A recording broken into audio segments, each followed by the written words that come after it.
You think you're eating enough protein for weight loss? Let me show you why you probably should be eating even more.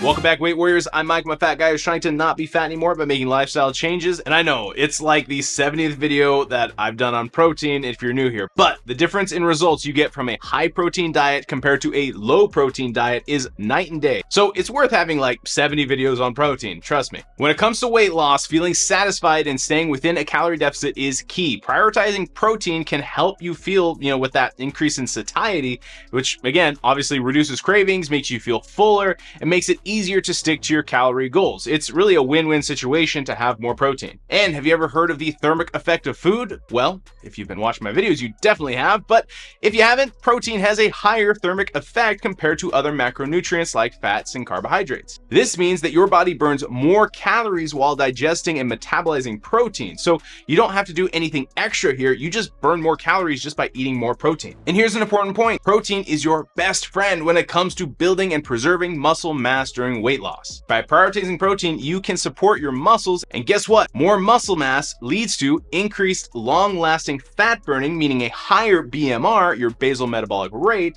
which is great because that means you get to have more food. Pretty sure that's kind of what we're going for here. Being able to eat more, have more muscle, less fat on our frame, all good things when it comes to having more protein. If you don't have a rough idea on how much protein you eat per day, I highly suggest you try at least getting an estimate, because chances are, especially if you're a beginner, you're not eating enough protein. Or you might even be getting your protein from, we'll say, not so good sources, and yes, protein quality actually does matter. Now let's talk about some fantastic sources of protein. We've got lean meats like poultry, fish, the subscribe button, dairy products, legumes, plant-based proteins, tofu, nuts. There's really anything for anyone's palate, no matter what your dietary preferences are. And my personal favorite, of course, is the subscribe button.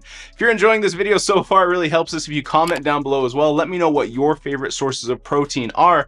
Hopefully it's videos from the Weight Warriors. But really, it's time to discuss protein intake and really my recommendations. While the general guidelines do suggest a certain amount of protein per day for weight loss, it's essential to consider factors like your activity level and your body composition. As usual, personalization is key, but a general rule of thumb that I go by and I recommend for you as well is 0.7 to 1 gram of protein per pound of body weight. I'm sure you figured this out by now, but protein is a game changer for your weight loss journey.